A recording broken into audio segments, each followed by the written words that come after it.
জুলাইয়ের সনদ দিয়ে রীতিমতো তামসা করতেছে আমাদের অন্তর্ভুক্তিকালীন সরকার। যদিও সে একের পর এক তামসা করেই যাচ্ছে, সর্বশেষ তামসা হচ্ছে জুলাইয়ের সনদ নিয়ে।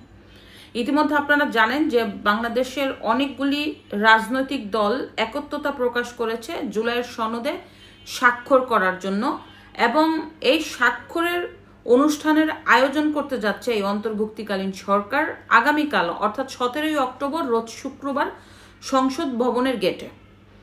তো এই ঐতিহাসিক সম্মেলন আয়োজন করে জুলাইয়ের যে সনদ তা চূড়ান্ত দলিল হিসাবে অঙ্গীকারনামা করা হবে, মানে অঙ্গীকার করা হবে।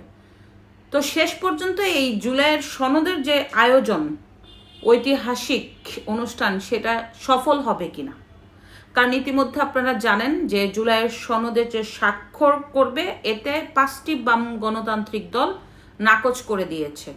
জুলাইয়ের যে 80টা প্রস্তাব সংস্কার করে তার জুলাইয়ের সনদে যে বাস্তবায়ন করে এটা সংবিধানে রূপান্তর করার চেষ্টা করা হচ্ছে, এতে এই 5টি বাম গণতান্ত্রিক দল ঐক্যমত প্রকাশ করেনি। আর বিএনপি এক কথায় মোটামুটি মানে বাধ্য হয়ে জুলাইয়ের সনদটা এই মুহূর্তে বাস্তবায়ন করতে চায়। তো আর জামাতে ইসলাম এনসিপি তো আছেই, কিন্তু এই জুলাইয়ের সনদের স্বাক্ষরের যে অনুষ্ঠান এর আগে জামাতে ইসলাম একটু মন নিয়ে নিছে। জামাতে ইসলাম এখন পর্যন্ত স্বাক্ষর করবে কিনা এটা সময়ের ব্যাপার। এনসিপি আবার কেন মন নিল তারাও করতে চাচ্ছে না, শুধুমাত্র বিএনপি এখন মোটামুটি রাজি। তো জামাত যে এই জুলাইয়ের সনদ ঐতিহাসিকভাবে বাস্তবায়ন করার পক্ষে, কিন্তু এই যে সংবিধান যে কাটাছেঁড়ার বিপক্ষে তা কিন্তু না। জামাত চায় সংবিধান কাটাছেঁড়া হোক। এখন জামাতের কিছু দাবি আছে, সেটার দাবি হচ্ছে পিআর পদ্ধতিতে ইলেকশন করা, এটা মূল দাবি। এরপরে হচ্ছে জুলাইয়ের সনদে আইনি ভিত্তিতে বাস্তবায়ন করে জুলাইয়ের সনদের ভিত্তিতে আবার নির্বাচন করা, লেভেল প্লেইং ফিল্ড বাস্তবায়ন করা, গণভোটের মানে জুলাইয়ের সনদ যে বাস্তবায়ন করা হবে এর জন্য গণভোটের আয়োজন করা, এবং আওয়ামী লীগের বিচার নিশ্চিত করা, 14 দলের কার্যক্রম স্থগিত করা, ইত্যাদি ইত্যাদি। তো এই দাবিতে কিন্তু ইতিমধ্যে জামাত ইসলাম মাঠে আছে। তো হঠাৎ করে এই জুলাই স্বাক্ষরে জামাত ইসলাম মন নিল। তো শেষ পর্যন্ত আগামীকালকে হবে কি না, যদিও হতে পারে, তো দেখা যাক শেষ পর্যন্ত। কিন্তু জুলাইয়ের সনদ কি আসলেই ভবিষ্যতে টিকে থাকবে? কিভাবে টিকে থাকবে? কারণ বাংলাদেশে তো আরও অনেকগুলি রাজনৈতিক দল আছে, আওয়ামী লীগ 14 দল, এরপরে 14 দলের বাহিরে আরও অনেক দল আছে, মুক্তিযুদ্ধের দল, জাতীয় পার্টি, সব দল। মানে বাংলাদেশের যদি অর্ধেক জনগণকে আলাদা রেখে এই জুলাইয়ের সনদের বাস্তবায়ন করা, এটা কি শেষ পর্যন্ত জনগণের কাছে গ্রহণযোগ্যতা পাবে? আমার তো মনে হয় না পাবে। কারণ এই যে 80টা সংস্কারকে যে বাস্তবায়ন করা হচ্ছে রাজনৈতিক কাঠামো বাস্তবায়নের লক্ষ্যে, এটা কি সাধারণ মানুষের কাছে পৌঁছাবে? কি কি সংস্কার আছে এখানে, কি কি প্রস্তাবকে সংস্কার করা হচ্ছে, সংবিধানের কি কি কাটাছেঁড়া হচ্ছে, বাংলাদেশের ইতিহাসের কোন দিকটাকে মুছে দেওয়া হচ্ছে, এগুলি কিন্তু জনগণের কাছে এখনো প্রকাশ করা হয়নি। এগুলি প্রকাশ না করেই তারা জুলাইয়ের সনদের স্বাক্ষর করতে চাচ্ছে, এবং এই স্বাক্ষরের ভিত্তিতে তারা একটা গণভোটের আয়োজন করতে যাচ্ছে যে হ্যাঁ না মন্তব্য নিয়ে এটাকে আইনি ভিত্তিতে বাস্তবায়ন করা। কিন্তু হ্যাঁ না জনগণ কি বুঝবে? হ্যাঁ না এতে কি এত বড় একটা দলিল মানে গ্যারান্টেড হয়ে যেতে পারে? এটা কি গ্রহণযোগ্যতা পাচ্ছে?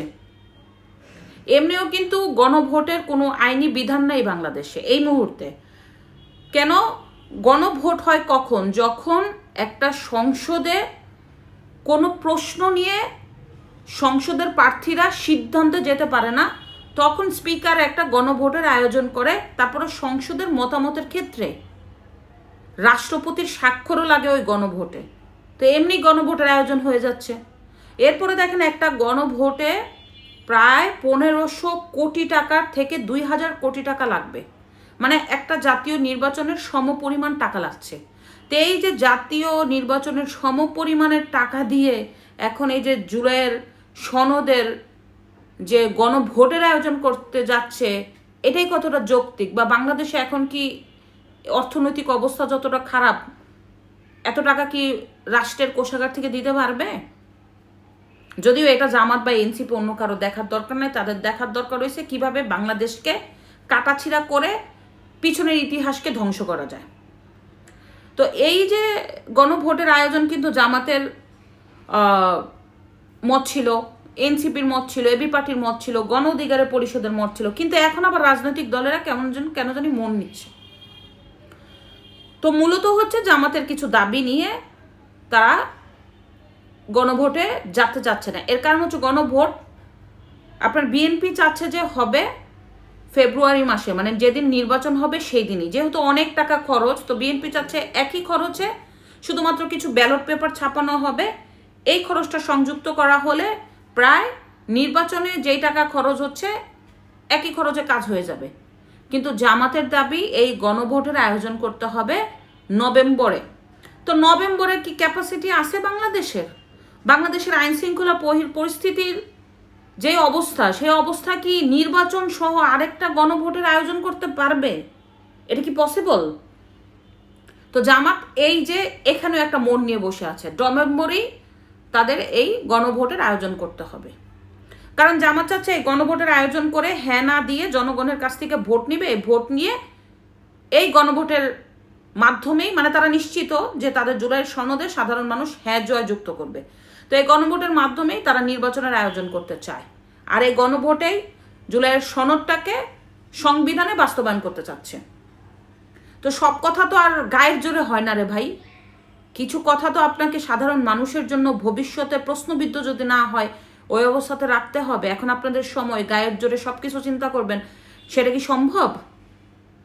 এখন এই গণভোটের আয়োজনের জন্যই জামাত চাচ্ছে যে এটা অবশ্যই নভেম্বরে হতে হবে, আর বিএনপি চাচ্ছে এটা হতে হবে ফেব্রুয়ারিতে। এর কারণ হচ্ছে বিএনপি জানে যে কোনো রকম যদি নভেম্বরে অনুষ্ঠিত হয়, এত বড় আয়োজন করে বাংলাদেশের সামর্থ্য নেই পরবর্তীতে নির্বাচনের আয়োজন করা। আর এই নির্বাচন যদি ঘুরে যায়, 3-4 মাস এদিক সেদিক হয়ে যায়, বিএনপি আর ক্ষমতায় আসতে পারবে না। তো সব মিলিয়ে বিএনপি খুব একটা খারাপ পরিস্থিতিতে রয়েছে।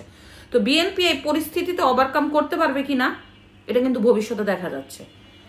তো মোট কথা হচ্ছে এই যে জুলাইয়ের সনদ, যেখানে সংবিধানকে কাটাছেঁড়া করা হচ্ছে, 80টা প্রস্তাব বাস্তবায়ন করার লক্ষ্যে যাচ্ছে এই ঐক্যমত্য কমিশন, 80টা সংস্কার কি কি জনগণকে দেখানোর প্রয়োজন মনে করে না এই সরকার।